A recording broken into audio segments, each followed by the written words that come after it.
我也知道了北京學生開始起來悼念胡耀邦。我當時的第一反應是說我們回不去了。那麼1986年的學潮呢，鄧小平已經講了不怕流血，但是後來呢，他在公開發表這個講話的時候呢，把這個字兒刪掉了，讓我非常感動。不僅吳偉給我講說你千萬不要回来，你千萬不要回来，說好幾遍。電話機旁呢可能就來了好幾個同事，他們幾個同事一起對着話筒喊說國光啊，你千萬不要回來。哎呦，我一听我想這句話我就没有說出口來。我本來是說我死也和你們死在一起，但這話太不吉利了，我在這邊死不了，他們那邊真死了怎麼辦？6·4鎮壓剛過呢，我等於就站出來說話了。這個也是為什麼他們開除我黨籍，開除我公職。這個人民日報呢，在內部有這個很長的一個會議，非常激烈的辯論。激烈呢，就是這年輕人都編輯記者非常強烈的要求這個東西。那另外一方呢，當然也是不贊成4·26社論的，但是呢，就是說作為共產党党報的領導人，就希望安撫這個事情。那麼這個當場呢，有很多人錄音。那麼這個呢，有一份錄音帶就到了我手裡。文化大革命期間開始，我們家被人打砸搶，然后把我們家照片全都毀掉了。那個時候是用相框的，不用相冊，用相框掛在牆上。他们进来抄家就把那相框全都砸了，然后把那照片都給撕了。這是1967年的夏天應該。過了22年，1989年秋天又來這麼一次。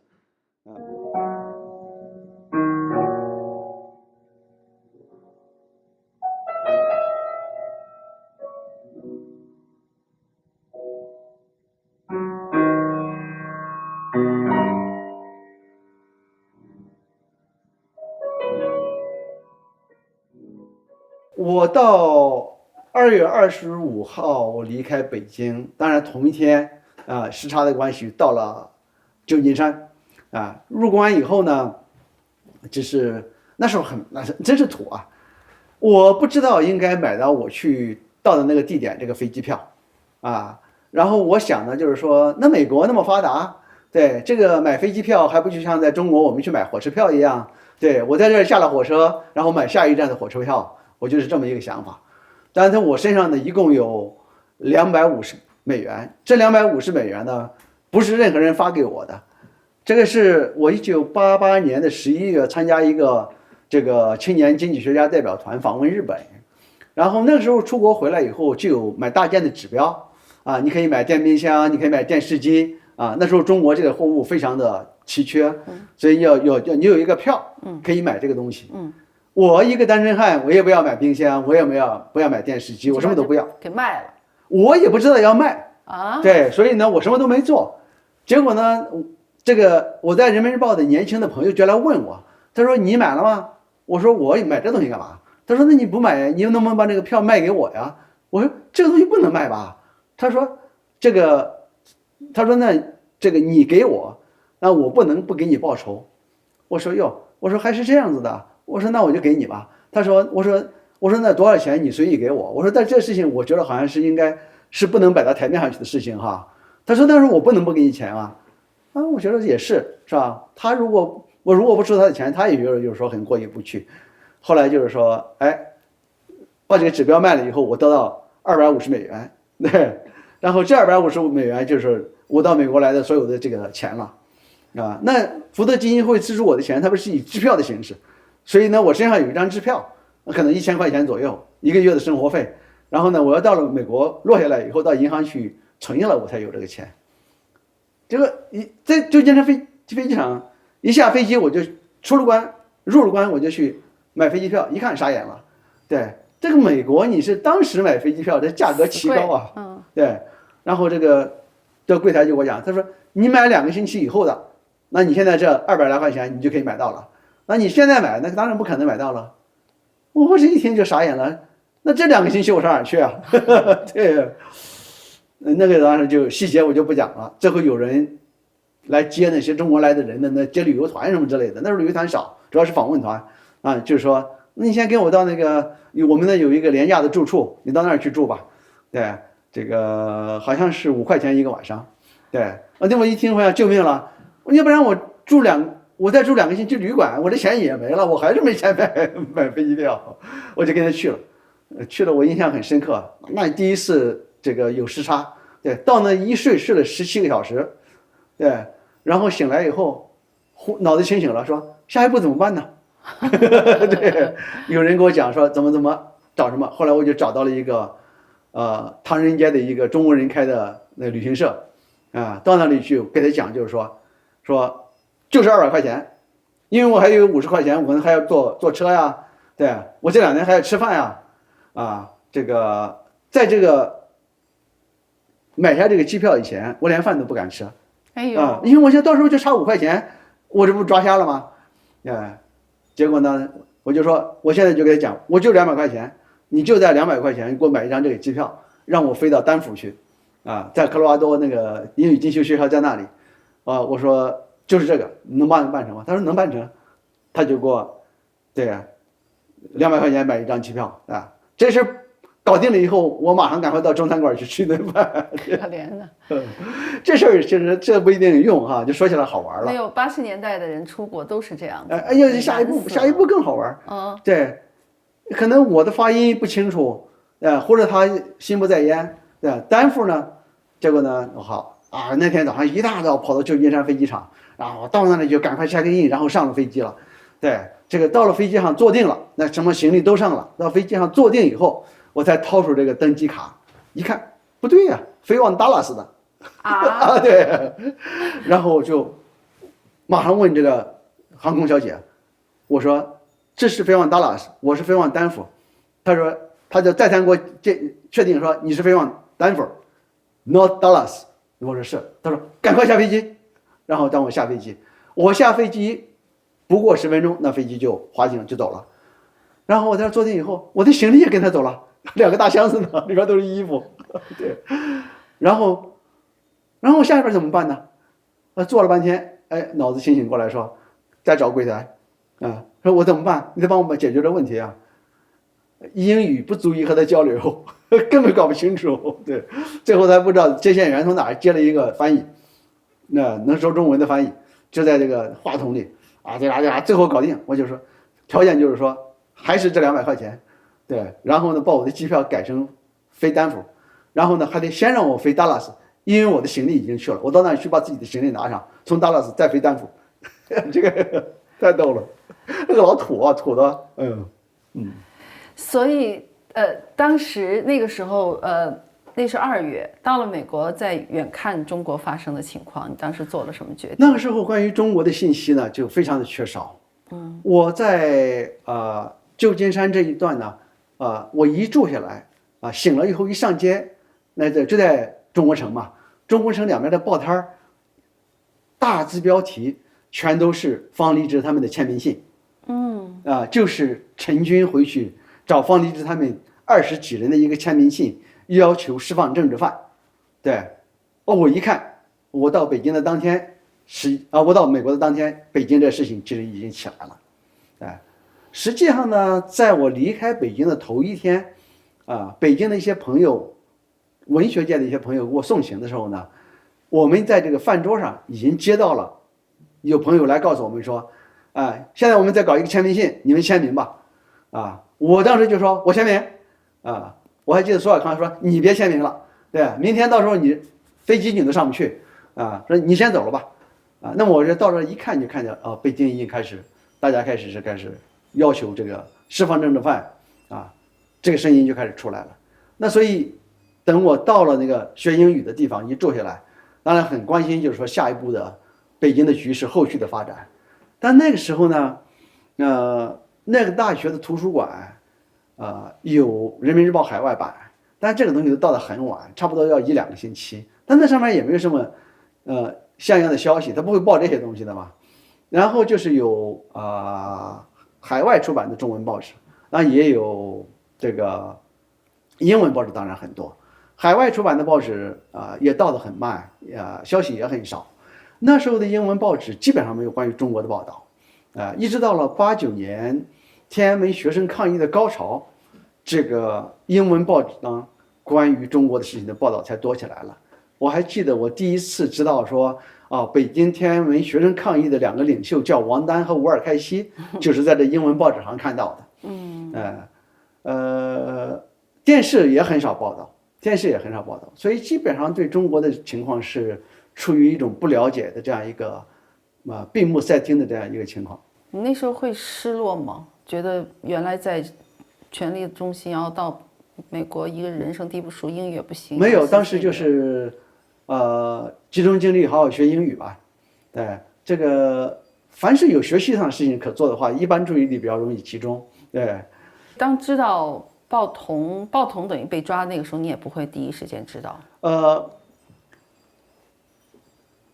這個89年這個事情起來以後呢，應該是在4月15號、16號。那我們這裡有一起學習的來自中國的同學，有的人是消息比較靈通，他們可能北京高幹圈子呀什麼之類的，這個有聯繫。他們他們是經濟學界的，經濟學界也有很多人早就在美國，所以他們互相之間可能有聯繫。所以應該是在當天或者是第2天，那我也知道了，北京學生開始起來悼念胡耀邦。我當時的第一反應是說我們回不去了，那我就這個直覺就是說，這個悼念活動最後會導致這個鎮壓，然後會導致整個改革的局勢大逆轉。那麼為什麼會有這個直覺呢？這個和1986年的學潮，這個是對我那個情況的了解是有關係的。那麼1986年的學潮呢，鄧小平已經講了不怕流血了，但是後來呢，他在公開發表這個講話的時候呢，把這個字刪掉了。但是剛開始傳達給我們的時候，那鄧小平不怕流血這個話是講得清清楚楚的。所以1986年鄧小平是這樣的，那現在1989年又來了，我相信鄧小平還是這個態度，所以這可能是你就知道会镇压了。1986年胡耀邦下台，也是導致改革一個逆轉，以至於一直到了5月，我們才能夠趙紫陽513講話，才把形勢要重新扭轉過來。那我以我離開中國以前對中國的這樣一個社會矛盾，這樣一個如此激烈廣泛這的一個判斷，是我出國的一個最主要的原因嘛。那麼這個判斷的話，那我會覺得說這個事情可能不會很容易就會平息下來，那越不容易平息，就會引發當局更為強硬的一個反應，這是一個基本的一個判斷。但是這個判斷隨着北京的這樣一個學生的遊行持續，也不要看到這個民眾的這樣一個捲入和支持程度越來越高，還特別是看到趙紫陽從北韓回來以後報童他們搞的這個座談會，講這個是登在人民日報海外版的那個報眼那個地方就是說改革要過民主關，有這麼一個題目。那我想這個局勢看來是不和86年一樣現在這個社會推動改革的力量是太大了，很可能改革能有突破能有突破。那这個時候呢，就保持了一個樂觀的這樣一個心態但是呢也沒有想要怎麼樣。但是正好呢，我們那時候放春假了，放春假呢，當地就組織我們這些外國學生說出去旅遊。出去旅遊呢，那個旅遊基本上不交什麼錢，實際上是一種帶有慈善性質的包括教會包括這些学校組織這個東西。那我就報了名準備這個出去旅遊吧。但是這個旅遊應該是就進入5月份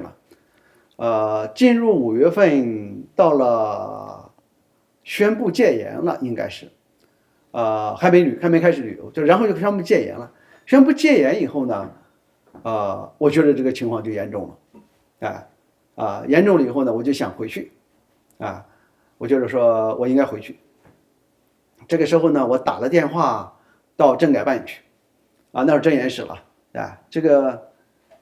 吳偉接電話，報童的秘書對，然後讓我非常感動。不僅吳偉給我講說你千萬不要回来，你千萬不要回来，說好幾遍。他說你不了解情況吧，你千万不要回来。他說的這個東西呢，我当然接收到這個信息了。讓我感動的是，後來呢，因為他們那時候形勢很緊張嘛，所以他們都經常聚在一起聊。所以在這個電話機旁呢可能就來了好幾個同事，他們幾個同事一起對着話筒喊說：“國光啊，你千萬不要回來。”哎呦，我一聽，我想這句話我就沒有說出口來。我本來是說我死也和你們死在一起，但這話太不吉利了。我在這邊死不了，他們那邊真死了怎麼辦？我沒有說出口來。我就心想，不管你們怎么说吧，我還是我行我素，我訂飛機票。對，一訂飛機票還是錢的問題。對，我那時候我拿到了3月份的錢和4月份的錢，生活費，一個月1000塊錢的話，2000塊錢，那麼我生活交了房租那我想能剩1萬就不錯了所以訂飛機票也是說，那我要回當然就是說希望明天或者後天的飛機票了，那我這1000塊錢拿不下來拿不下來。他們說，那你訂2個星期以後的1000塊錢訂得下來。我說2個星期以后還不知道什麼樣子，我不敢做這個預判的我說那訂不上怎麼辦？最後說反正也回不去正好這個出去旅遊這事情也開始了，那我跟他們去旅遊是吧？出去旅遊就把這事給忘了，整個這個因為你不可能知道，没有任何信息到这个犹他州的南部、科罗拉多州的西部那些大的国家公園去，都是非常荒野的地方。等回來以後，那天我印象非常深刻。早上起來我還沒醒一個中國同學梆梆梆敲我的門，我是特別討厭人家把我敲醒，對，我這個拉開門就想罵他呢，對，然後他馬上一句話，他們動手了。我這馬上明白，我們倆趕快就跑到這個大廳裡去看電視。那時候那個電視就是全都是這個東西那隨着戈爾巴喬訪問北京，好多的外國記者到了北京了。其實我覺得這個事情呢，也確實是一個歷史的巧合。就是說，如果是按照過去中國那個封閉程度，那麼很可能6·4鎮壓的很多場景是很難被國際新聞界記錄下來的。但是正好又是因為戈爾巴喬訪問北京這個因素這是一個國際政治當中一個非常大的一個事件。那麼多的外國記者都跑到了北京，那麼接下來就出現了這一幕。那麼這麼多的外國記者就在那留下來，這個記錄呢，實際上是我相信現在各國現在這些媒體的這個檔案庫裡，這些錄影是非常之多的曾經在8·9鎮壓多少週年的時候呢，我們有些朋友也想搞一個紀錄片，我還寫了這個紀錄片的這個文字腳本但是後來就是因為像也許這些 footage 是需要版權的我們就沒辦法把它做成我希望有一天就是說這些他們封存的這些一些錄像帶都能夠公布出來，為整個社會作為一個公共的財物來利用。大家可以去回過頭去看這個1989年這個特別是6月3號6月4號到底在北京發生了什麼事情，是什麼樣的狀態我相信我們能看到那些歷史鏡頭的，就大家都知道的。後來再看到您，就最早的那個80年代再看到您的那個 footage， 就是卡瑪的那個紀錄片那個時候你也大絡腮鬍子，然後你在那個紀錄片裡頭，你也是最重要的就是把政局、把政府、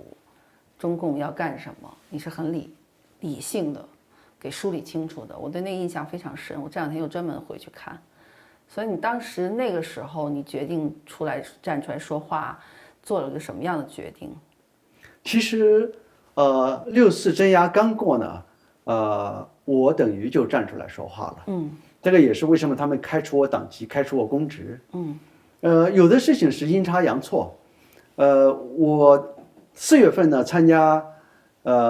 到舊金山來參加一個討論會。那個呢當時是劉邊呀他們在美國的這些參加了。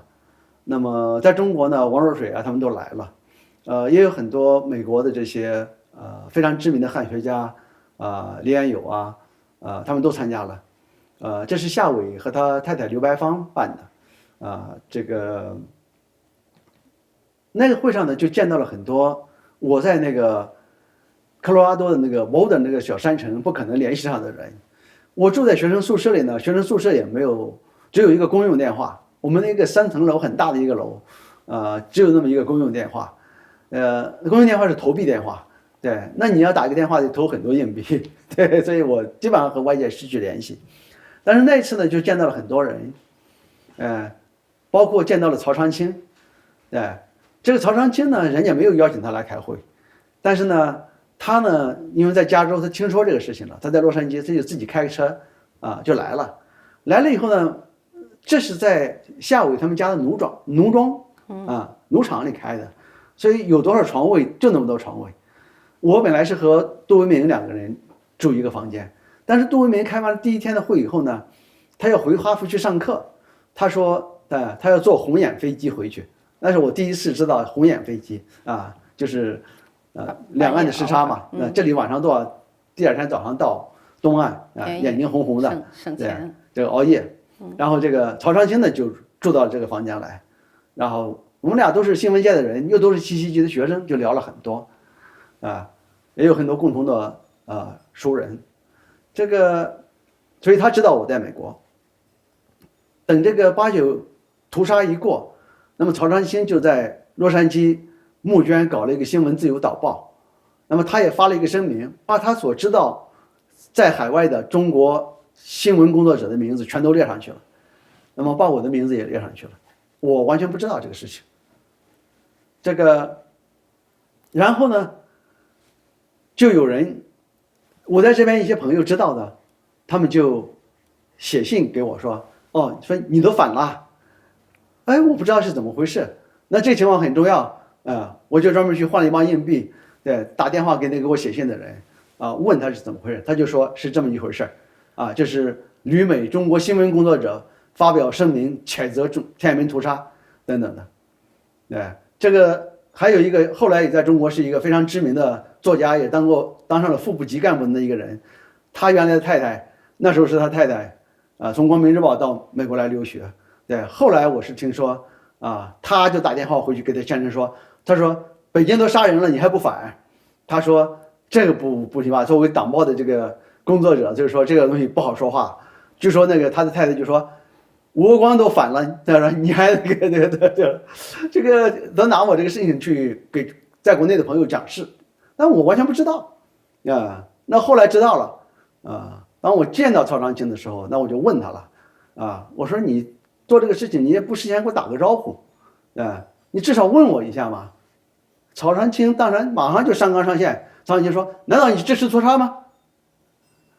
我說當然我不支持屠殺，我說你們寫的這個內容我都完全是贊成的。他說那你既然贊成，我把你名字簽上去不是很好嗎？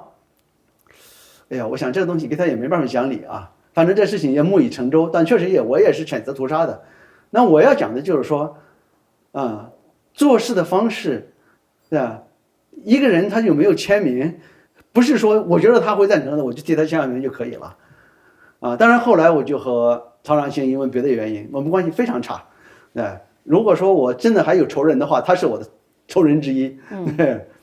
這個不是因為這個事情不是因為這個事情那就是說他做事情的方式我是非常不能接受，但是這個事情呢這是第一炮。那接下來呢，當然就是有一個事情，就人民日報在整個這個戒嚴之後，編輯部內部有非常激烈的爭論就是說人民日報內部的強大的力量要求人民日報發表一篇文章否定426社論是人民日報社論他們不能講說426社論這就錯誤不錯誤，這個東西有沒有？他說426社論不是我們人民日報的社論，和我們沒關係就是讓我們登的。那這個當然不可能嘛，這就矛頭直指鄧小平嘛。所以哪怕以人民日報非常開明的這些領導層，當然也說不能做這個事情。最後這些編輯記者說，你不能發文章，這是因為你是黨報，讓我們集體出錢買個廣告，我們來登說，我們把我們的名字簽上說，這個426社論不是我們這些編輯記者幹的事兒這個當然也不可能做得成。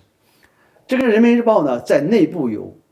這個很長的一個會議，非常激烈的辯論。激烈呢，就是這年輕人都編輯記者非常強烈的要求這個東西。那另外一方呢，當然也是不贊成426社論的，但是呢，就是說作為共產黨黨報的領導人，就希望安撫這個事情。那麼這個當場呢，有很多人錄音那麼這個呢，有一份錄音帶就到了我手裡，到了我手裡以後呢，我是一邊聽一邊流淚，我在北京的這些朋友同事他們是这样的，就是说這麼艱難的條件下，實際上他們在爭取新聞自由，新聞要說真話，對，實際上在爭取這個東西。但是外邊呢，六四屠殺以後，當然都是罵人民日報的人，就單從這一點，我覺得我也應該給他們這個幫助他們澄清歷史的真相。當然，我也覺得說這個東西也是非常有價值的一份歷史文件留存下來。那我就把這個錄音帶呢，把它整理成文字稿。整理成文字稿，我也不知道送到哪裡去發表。但是当时我們人民日報有一個人呢，他是在美洲華僑日報工作。對，這個美洲華僑日報呢，實際上是共產黨在美國的這樣一個大外宣。對，但是這個我那時候也不知道這個東西，我還以為我那個同事他是有海外關係，跑到紐約來了，然後就當然人民日報的資歷，他就找到這份工作。總而言之，我就把这個材料寄給他了，他就拿給美洲華僑日報，美洲華僑日報就以應該2、3個版的篇幅登出來了，這也是我做的一件事情。然後呢，第3件事情當然就更嚴重了，這個嚴家琪、沃爾開西他們一逃到巴黎，陳一之就和我取得聯繫了，說到巴黎來，我就去了，去了以後就是院長成立海外民運組織民主中國陣線，然後我到那裡以後就給他們起草了民主中國陣線成立倡議書，然後接下來就是參與整個民主中國陣線，嚴家琪為主席，後來成立的時候嚴家琪當了主席，通過競選，沃爾開西當副主席嘛，然後這個整個籌備期間起草這些各種各樣的文件，章程也好，成立宣言也好，做了這些事情。那這裡邊呢，一定有他們的人。我們這個籌備這個，其實這個圈子不大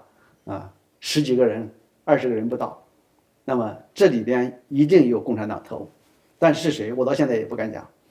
那麼好，然後我也不知道人民日報開除我了，這個，但是呢有和國內的這樣一個通訊的來往，這個通訊來往有各種渠道，有的是你比如說把信寄到一個別的地方去某個一個同事的親戚那裡去，朋友那裡去，那麼甚乎也不寫名字，這個有的呢就是說通過外交信使，中華人民共和國外交部的外交信使。我刚才講就是那麼多的其實政府的這些從業人員實際上都是支持當時天安門的學生和民眾的，所以他們也都同情這個東西，這信使可以帶，還有當然就是來回的這個訪問學者來回的人隨身帶。那個時候我們有一個笑話就是說這個你從美國寄去中國的信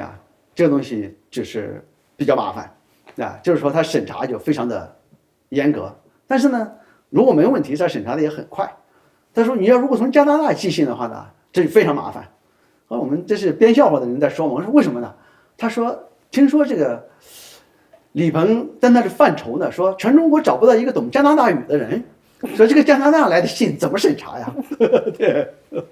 就說李鵬傻呀，是吧？這個，然後呢我就收到國內朋友的来信，就說你的問題非常嚴重，但我不知道這個暗示是什麼意思然後還有人帶話來就是比如說來了新的訪問學者9月份有新的訪問学者過來嘛，學生過來嘛，不認識的人，但是可能是和我共同的朋友認識就說你到那裡去，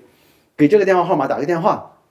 就說這是我在哈佛的電話嘛，住的處電話，就說你是國內來的朋友，就告訴他一条，就是說你在外面再也不要亂說亂動了就是說你在國內的問題非常嚴重。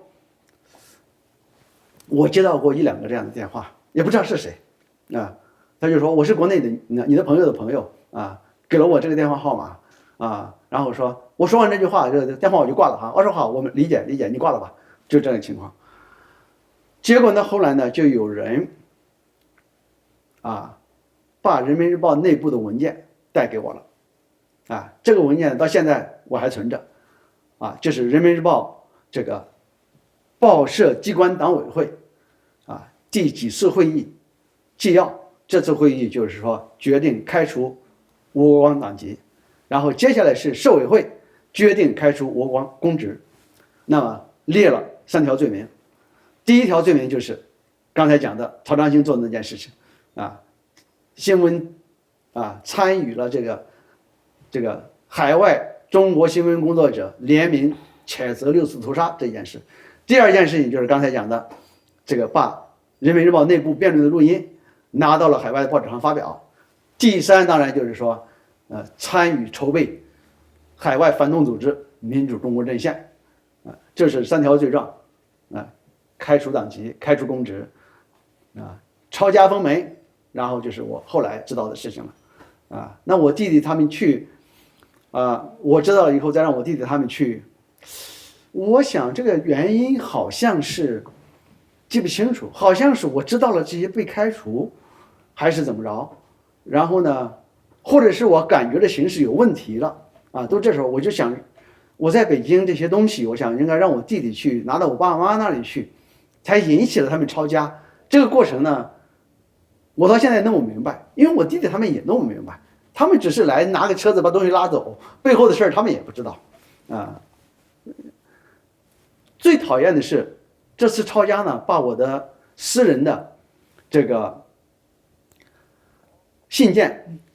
通訊錄照片等等這些東西全都抄走了。所以我到現在我在北京生活這個時代沒留幾張照片，就他們沒抄走的還剩下的留下來了。這個東西是文化大革命期間開始我們家被人打砸搶，然後把我們家照片全都毀掉了。那個時候是用相框的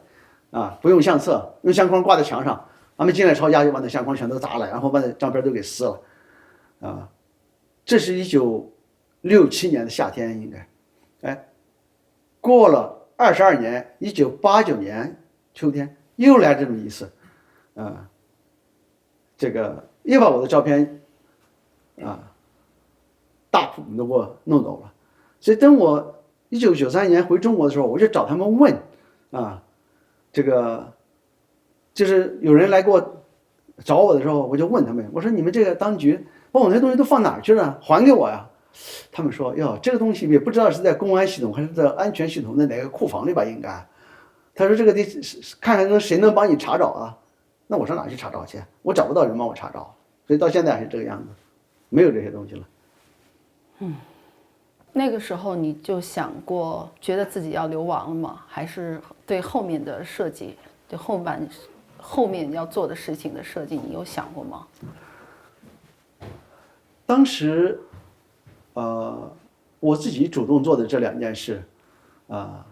就是整理這個人民日報這個錄音這個當時其實我也不覺得它是什麼大事情那參加這個民主中國陣線的這個籌備，我後來沒有參加這個組織成立的時候我沒參加這是另外一個話題，就是關於海外民運的這個我對海外民運的觀察了，對，我就不願意參加，對，但是這個整個籌備這個過程，那這樣我當時是非常明確的，就是我們是要搞反對黨，要站在中國共產黨對立面上，這個是非常明確了。實際上呢，在這之前我剛到美國的時候已經和人討論過成立反對黨這個事情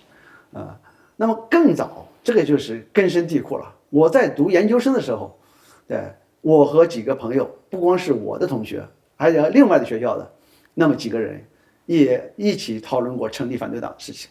這是1980年代初期，當然最後我們沒有做這個事情。那麼做這個事情的人後來在天安門也很活躍，對，那我呢就從來在他給我提這個事情前，我從來沒有跟別人提過這個事情。這個人現在如果說名字，大家都知道他是誰，對。然後呢，前2年我們在美國見到了，他馬上就講說你還記得吧？對，這個80幾年咱們都是研究生的時候，咱們成立反對黨。我說我當然記得了，那所以我對他的作為一點也不驚奇，他對我的作為也一點不驚奇。不要看你鑽到了共產黨中央高層內部去幹活，對，也不要看你是吧已經是一個在中國什麼樣的教授，那我們都知道互相知根知底，年輕時候的這個想法都沒有改變過。所以当成立海外这个民運組織民主中國陣線的時候，我根本沒有任何想過，就是說我是要不要做，非常自然的就做了，那麼做了以後被開除，對我來講也是很正常，對，那開除了以後專門寫過一篇文章叫做徹底舒服，這個毛澤東當年講戰爭的時候有一個名言叫做消滅一點舒服一點，徹底消滅徹底舒服。我現在被共產黨徹底消滅，我就徹底舒服了。我沒有這個還要說再進到共產黨裡去，這個門路還是開着的，我要保留這個進入的通道。我也沒有講說我還要受共產黨這一套的書包。我現在徹底舒服，我想做什麼做什麼，我徹底自由了。我覺得那時就這麼一個心態。這個文章，這個徹底舒服這個文章，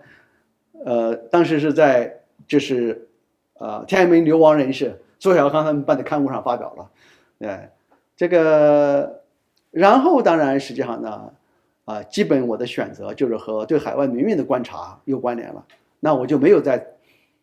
參加海外民運組織我自己的宣稱是說我要做個體民運，我不參加你們組織這個就和對海外民運的各種各樣的我覺得他們比較負面的觀察吧，和這個是聯繫在一起。那麼然後呢？那我做個體民運，我總要有個飯碗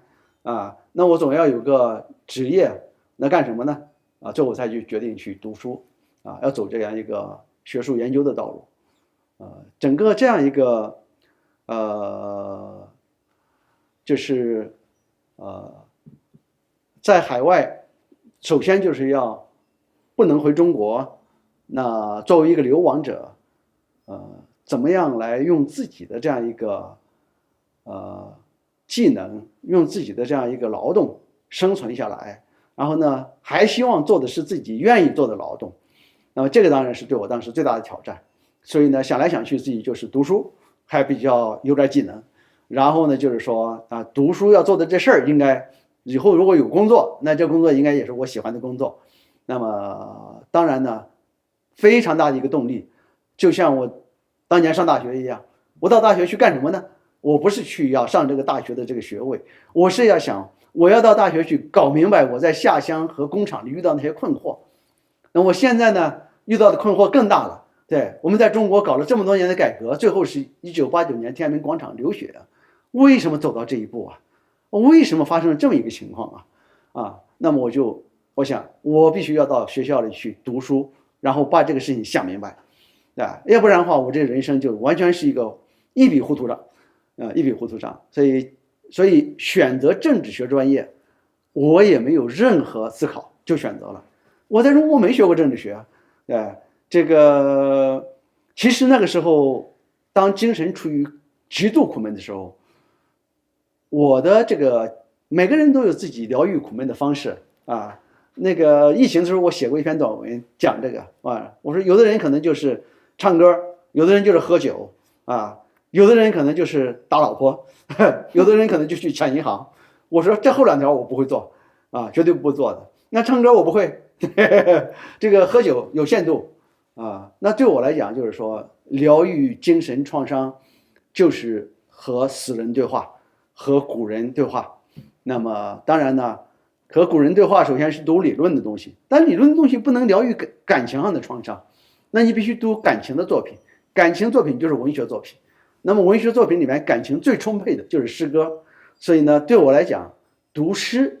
是我療癒感情創傷的一個最好的辦法。所以我那時候在普林斯頓讀學位的時候，對，就是這個對着個電腦，對，上面寫着這個英文的 paper， 對，膝蓋上放一本中國古詩，對，然後寫的時候當然就慢慢寫，但你那個英文本來就不好，對，而且寫 paper 不可能思路那麼順暢，寫着寫着就沒得寫了，沒得寫了就低頭讀古詩，讀兩句古詩，哎呀，很有情緒，覺得人的這個你這點感情創傷和這個歷代古人2000年經歷過各種各樣的感情創傷相比來說，真不是什麼了不起的。馬上你就哎呀，又找到了知音，又找到了藥方，心情愉悅，好，繼續寫 paper，就是這麼一個生活狀態。所以您觉得您现在要回答的問題，您想明白了嗎？就是當時希望得到的這些答案，您得到了？我想我現在講的這很多東西都是我對這個東西思考。當然，我現在呢手頭正在做的也是專寫一本中國從毛澤東死的那一天到1989年6月4號這一天，這大體13年裡發生了什麼？從我的角度，我在寫這本書。這本書應該對，很快就應該寫完了。那我們先預約上啊，一定要專門再聊這本書。可能今天都聊過了吧？可能這不行，還要再聊。好，謝謝你這個。我這個書首先先找到了第一個幫我推廣的如此有這個推廣力的大師姐，那我非常榮幸了。那我寫的動力更強了。好，加油加油。